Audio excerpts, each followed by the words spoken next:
کس قدر ہادی قلم ہے. یہ نہیں لکھتے کہ خود ہی بچائیں گے، وسعتیں دی ہیں خدا نے دامن محبوب کو. میرے محبوب کے دامن کو اللہ نے وسعت دی ہے. ہم تو یہی چلا چلا کے ہمیشہ کہتے ہیں کہ اللہ دیتا ہے، میرے آقا اسے بانٹتے ہیں. اللہ کی عطا ہے، تقسیم میرے آقا کی ہے. میں خدا ہم نہیں مانتے، خدا اسے مانتے ہیں جس نے پیدا کیا ہے، اس کے سامنے سجدہ کرتے ہیں. اور جس نے ایمان کی دولت سے نوازا ہے، بتایا ہے معبود کون ہے، بتایا ہے خدا کون ہے، بتایا ہے توحید کسے کہتے ہیں، توحید کس چیز کا نام ہے، اس کو دل پیش کرتے ہیں، اسے محبت پیش کرتے ہیں، وہاں دل جھکاتے ہیں. اعلیٰ حضرت تو کہیں کہتے ہیں کہ نبی پاک کی اس عظمت کو دیکھ کر کبھی غلام یہ کہہ دے، پیش نظر وہ نو بہار، سجدے کو دل ہے بے قرار. تو اعلیٰ حضرت کہتے ہیں روکیے سر کو روکیے، ہاں یہی امتحان ہے، یہاں سر مت رکھنا. ابھی سر نہیں رکھتے ہو تب یہ بونے نکل نکل کے بوچھار کرتے ہیں شرک کا. اگر تم نے محبت میں بھی سر رکھ دیا تو شرک کو ظاہر کرنے میں کوئی کسر باقی نہ رکھیں گے. میں تمہیں راستہ بتاتا ہوں، پیش نظر اگر نو بہار ہے آقا کا اور تم جان چاہتے ہو کہ جھکا دے سر کو، ادب سے سجدہ کرنا چاہتے ہو، دل دینا چاہتے ہو، تعظیم کرنا چاہتے ہو، تو مجھ سے طریقہ سن لو. اسی لیے ہم اعلیٰ حضرت کو اعلیٰ حضرت کہتے ہیں، اسی لیے انہیں مجدد اعظم کہتے ہیں، اسی لیے انہیں ہم محسن اہل سنت کہتے ہیں. کہتے ہیں دل مت سر مت جھکانا، یہی امتحان ہے. اگر دل نہیں مانتا تو اے شوق دل یہ سجدہ گر ان کو روا نہیں، اے شوق دل یہ سجدہ گر ان کو روا نہیں. اچھا وہ سجدہ کیجئے کہ سر کو خبر نہ ہو، ایسا سجدہ کرو کہ سر کو خبر نہ ہو. اعلیٰ حضرت تو شرک سے دور کرتے ہیں. ہم اہل سنت و جماعت تو شرک کے شائبہ کو بھی پسند نہیں کرتے. سجدہ ایسا کرو کہ سر کو خبر نہ ہو. ہم تو شرک شکن باتیں کرتے ہیں، مگر افسوس ہے کہ وہ لوگ جو ڈوبے ہیں گمراہی میں، کفر و ارتداد میں، غلط کاری میں، وہ اہل سنت پر ہمیشہ انگلیاں اٹھاتے رہتے ہیں. نبی کی ولادت کے موقع پر اگر ہم جشن کرنے لگے تب ان کے فتاوا جاری ہونا شروع ہو جاتے ہیں. یہ فضول خرچی ہے، یہ فلاں ہے، یہ فلاں ہے. مگر جب چوری کی گاڑیاں وہ خرید کے لاتے ہیں، باہر کے پیسے کی جو چوریاں کرتے ہیں، 4 بچوں کو دکان میں بٹھا کر کے فوٹو بیچتے ہیں، 400 بچوں کی یہاں خرچ ہے، یہ لوگ کھاتے پیتے ہیں، پیسہ آ جائے باہر سے ریال، جھوٹ بول کر پیسے منگا کر پھر بڑی گاڑیاں خرید کر جب وہ چلتے ہیں تو کہتے ہیں مٹھائیاں لیجئے، گاڑی خرید کر لایا ہوں. یہ نہیں کہتے کہ دین کا سودا کر کے، گمراہیت کا پرچار کر کے، جھوٹ بول کر کے، دکان کو مکان، مکان کو مدرسہ، مدرسہ کو مسجد بتا کے یہ بجٹ منگا کے میں نے مٹھائی لائی ہے، خریدی ہے اور گاڑی خریدی ہے. تب تو کہتے ہیں خوشی کا اظہار ہے مولانا، گاڑی خریدا ہوں، بیٹا پیدا ہوا ہے، ولیمہ ہے میرے بیٹے کی. چوریوں کی گاڑی پر لڈو بانٹنے والے نبی کے آمد پر اگر لائٹنگ ہو جائے تو پیٹ میں درد ہونے لگتا ہے. آج چند دن نہیں، اعلیٰ حضرت ہمیں بتا کے گئے ہیں، تم آج کہتے ہو فضول خرچی ہے، ولادت پر مت بناؤ جشن، روک لو گے 2-4 لوگوں کو جو مذبذب ہیں، نہیں روک پاؤ گے. اللہ کے رسول کے غلام قیامت تک ایسے موجود رہیں گے.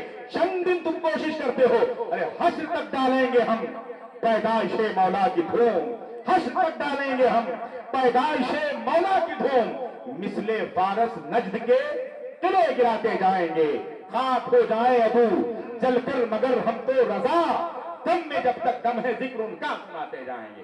اس لیے مسلمانوں، آپ پر لازم ضروری ہے اپنے ایمان و عقیدے کو استحکام بخشیں، انہیں پختہ رکھیں. جس نبی کی محبت کا درس دیتے ہیں وہ نبی بجا طور پر طبعی، عقلی، فطری ہر طور پر مستحق ہیں. ان سے سب سے زیادہ محبت کی جائے، ان کی باتوں پر عمل کیا جائے، ان سے عقیدت رکھی جائے، ان کی غلامی میں زندگی گزاری جائے. اگر اس نبی کی غلامی نہیں ہے، اس سے محبت نہیں ہے، اگر ان کی اتباع نہیں ہے، وہ نماز نہیں ہے، وہ روزہ نہیں ہے، وہ زکات نہیں ہے، وہ عمل نہیں ہے. خدا فرماتا ہے من یطع الرسول فقد اطاع اللہ، جس نے رسول کی اطاعت کی وہ خدا کی اطاعت کرنے والا ہوتا ہے. بغیر رسول کی اطاعت کی اللہ کی اطاعت نہیں ہو سکتی ہے.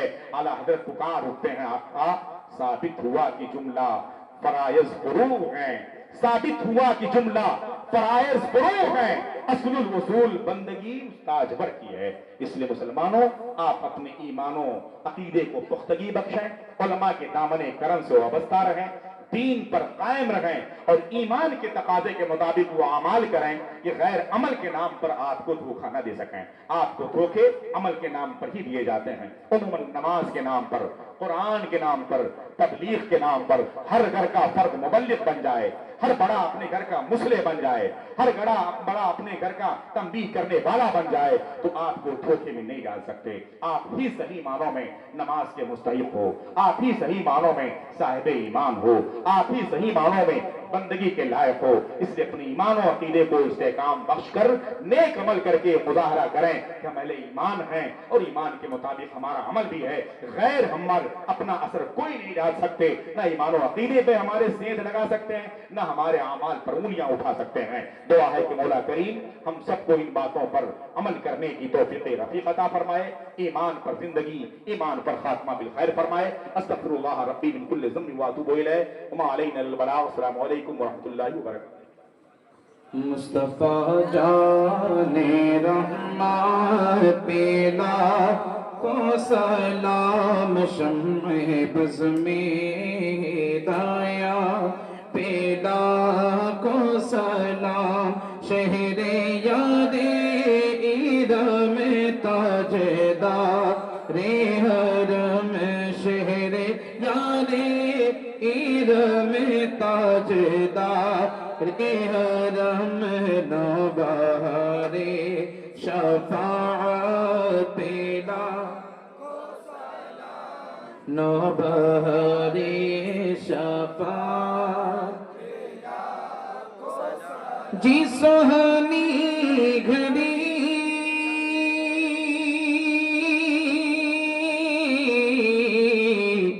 چمکتے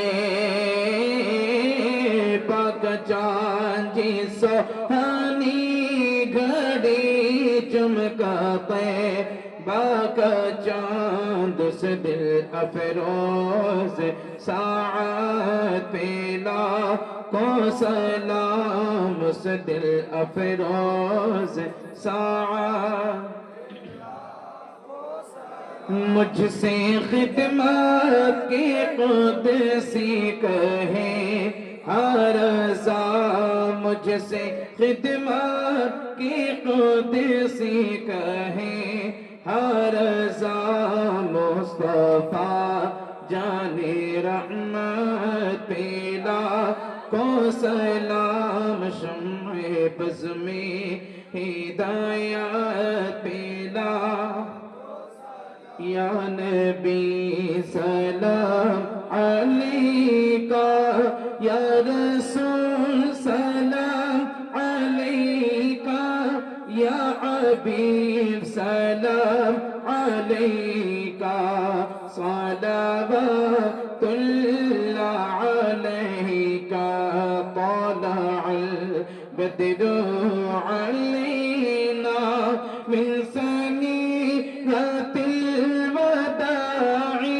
وجب شکر علینا، ما دعا للہ داعی، تیری جب بھی دید ہوگی، جب بھی میری عید ہوگی، میری خوابوں میں تم آنا، مدنی مدینے والے، یا حبیبی یا رسول اللہ، یا نبی سلام علیکہ، یا رسول سلام علیکہ، یا حبیب سلام علیکہ، صلوات اللہ علیکہ۔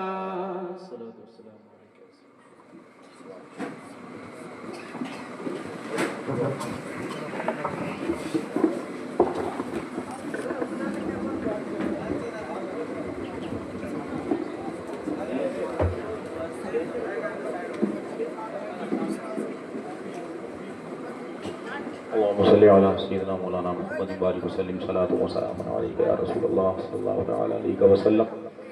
کریمہ کار سازہ بندہ نوازہ اپنے فضل و کرم سے اس محفل پاک کو اپنی بارگاہ میں قبول و مقبول فرما لے۔ اگر تیرے محبوبوں کا ذکر ہوا ہے، قرآن پاک کی آیتیں پڑھی گئی ہیں، اس میں ساون قصدن لوغن کوئی غلطی ہوئی تو اپنی فضل سے معاف فرما دے۔